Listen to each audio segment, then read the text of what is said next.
What's going on, everyone? This Los Angeles Lakers team, I am ridiculously hyped for. And I cannot wait to see how this roster translates over the course of the regular season. This roster is insanely deep. They have size, they have switchability, they have intangibles. I mean, they have shooting, they have defense.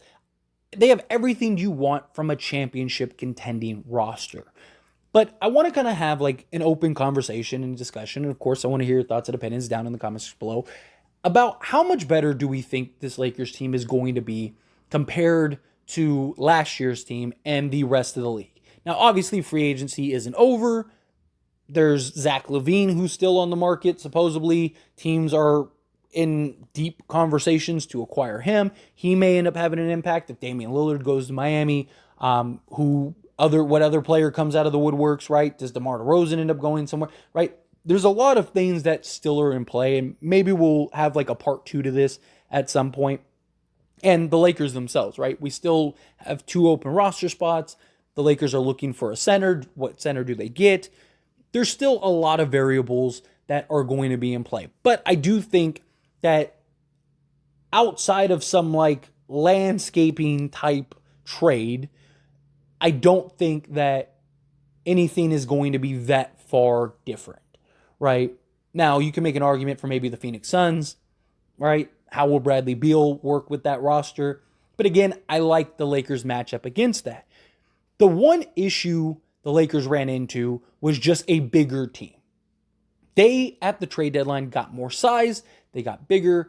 They really added and went from a very tiny, small team with a bunch of guards to a team that had some nice balance, to where now they are a team that is just giants, right? Our smallest player is Gabe Vincent at 6'3". Everyone else is 6'5" or above. That was the beauty with Denver, right? We were bigger than the Golden State Warriors. We were bigger than the Memphis Grizzlies. So we had those advantages, right? But when we got to a team in the Denver Nuggets, they were bigger and they were able to do a lot of the same things that the other teams tried to do to us, but they were just too small to be effective on those type of like just defensive stances and, packing the paint and, forcing our guys to be shooters and stuff like that, where we couldn't match up with them size-wise. It also didn't help that like Jamal Murray had his best playoff run the entire playoff series against the Lakers.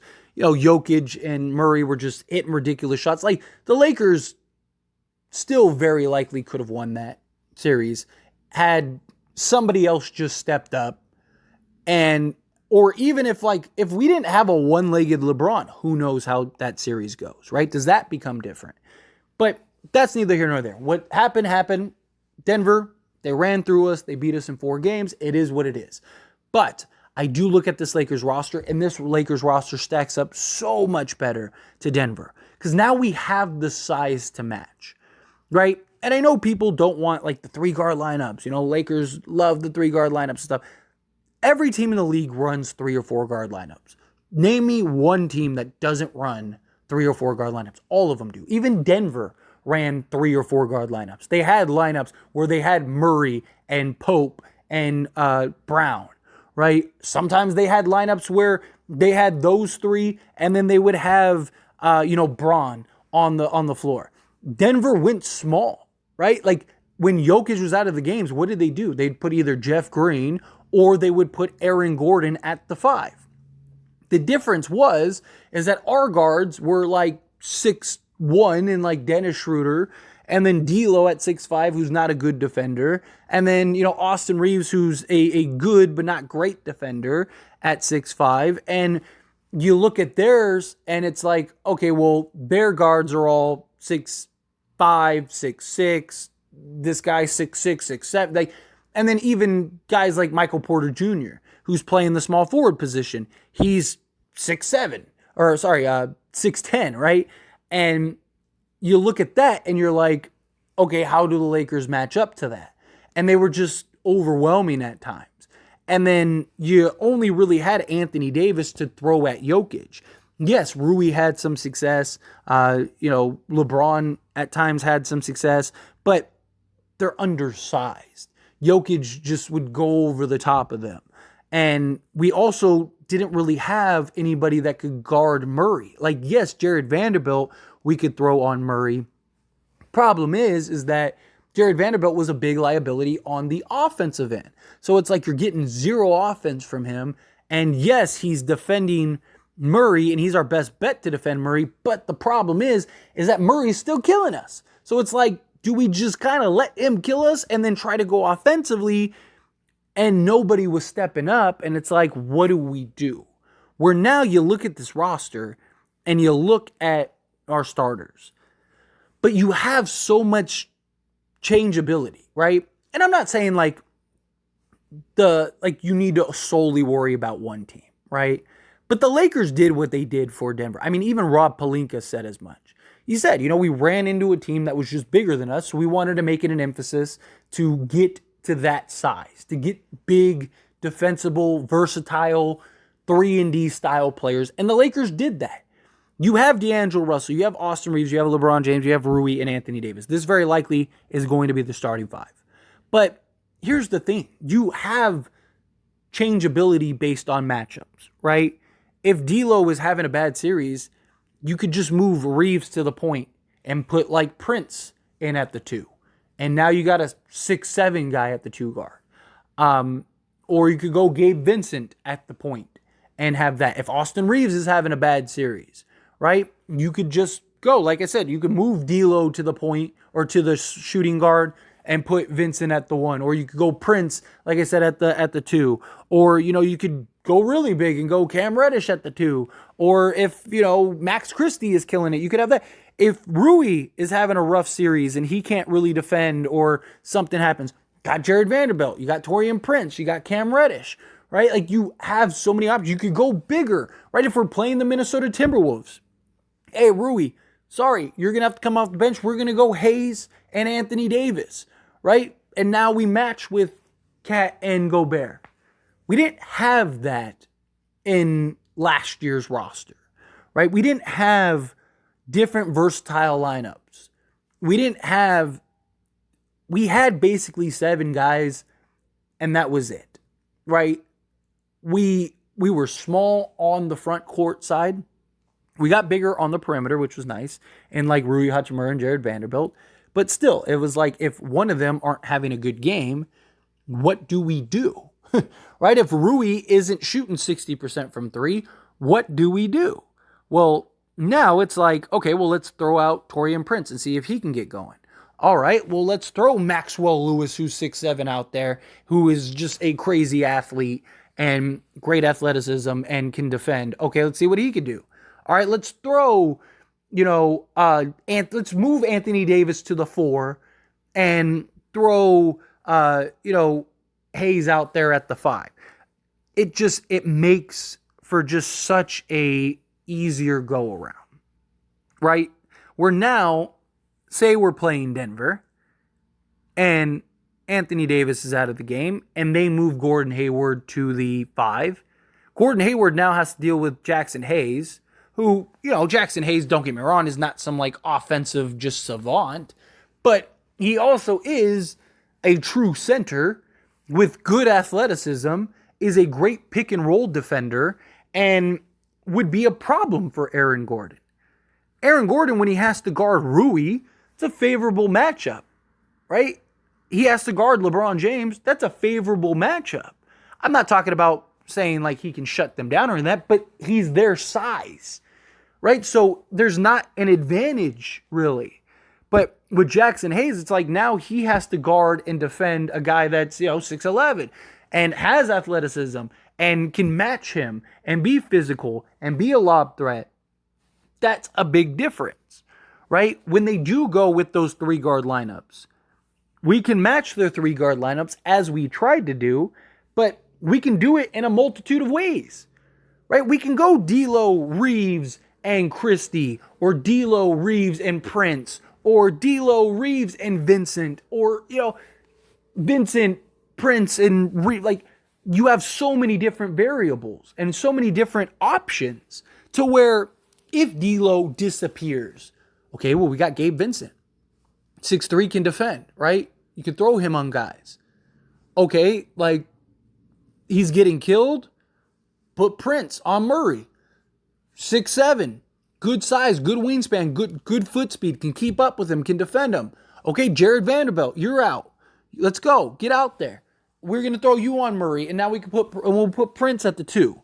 Right? Like, you look at the depth chart, and it's just like, man, it's just such a breath of fresh air.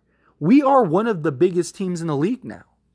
And it's not just, we don't just have size for size, right? Like, you look at a team like Toronto.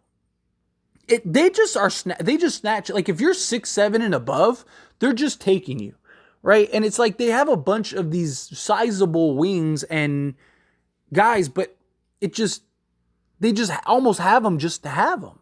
Like, you look at the roster and it's like they don't have anybody that's not, well, they have Schroeder now, and Trent, but everybody is, like I said, 6'7" and above, but outside of like OG and Siakam, it's like, who else is really making that impact that you need, right?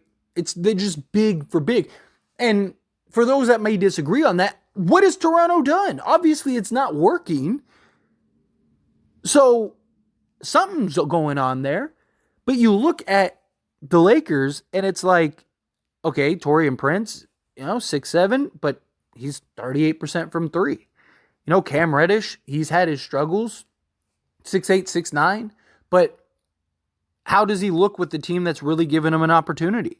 How does he look on a team that has the talent to distract from him to where he has real chances? Jared Vanderbilt's been working like a madman on his three-point shot, right? In the corner, to be specific, right? So if he just starts knocking down at a respectable clip, it's like, okay, well, now we got Jared Vanderbilt, who instead of shooting 30% is shooting 35%.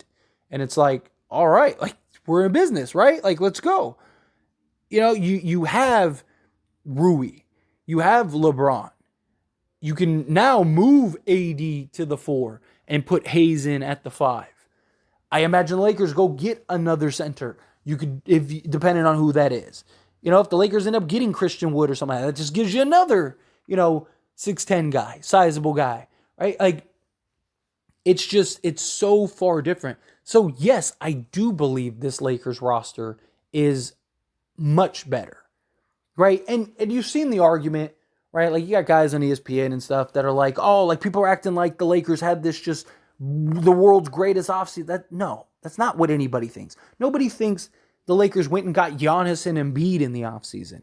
But what they got was upgraded players at every position. What they got is a full training camp, preseason, and regular season with this roster, which we didn't have prior. We were just in the Western Conference Finals. You will very likely have a healthier LeBron and Anthony Davis because they're not going to have to play 35 to 40 minutes a game like they did last season.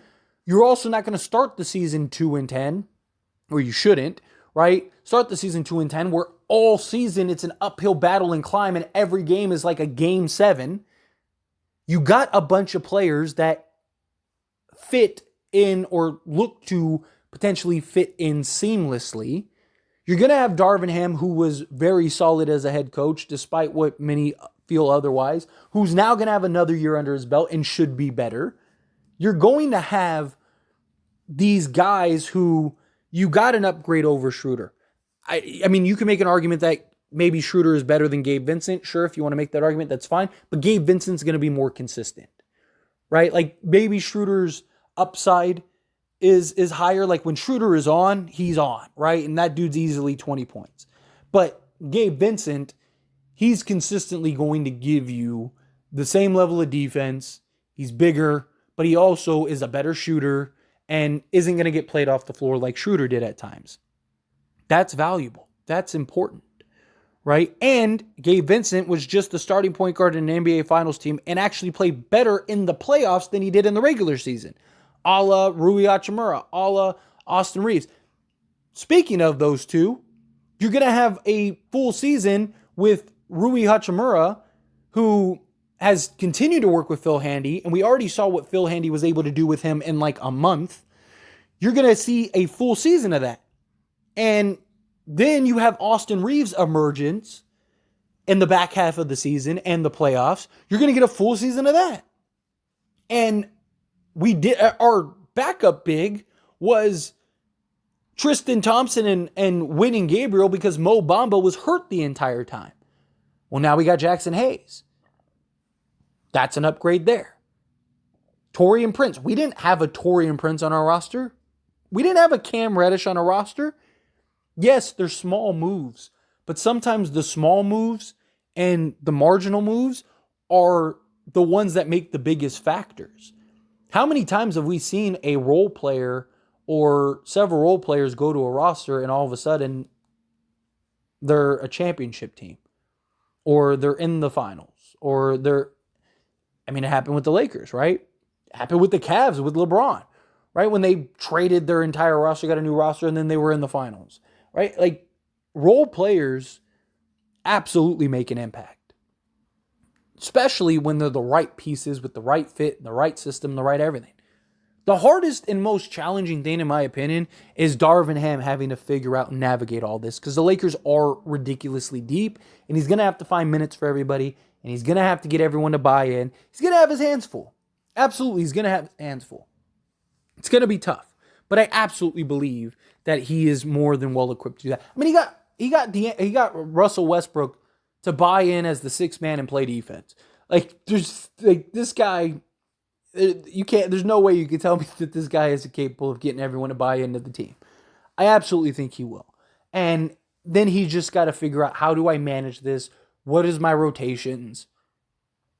Let's try different sets. Let's try different lineups. Experiment a little bit, right? It's a 82 game season. You're not going to be experimenting with, Schroeder, Pat Bev, and Kendrick Nunn, who are all 6 foot. No, your experiments would be like, what does LeBron, Taurean Prince, Cam Reddish, Rui Hachimura, and Anthony Davis look like? Right? With LeBron kind of running the point. Like, that is like, oh, like, hang on a second, time out. Wait, what? Those are the differences. So I'm really excited for this roster, but like I said, I wanted this to kind of just be an open conversation video. So I want to hear your thoughts and opinions. How do you feel? What are your thoughts? However you feel, let me know down in the comments below.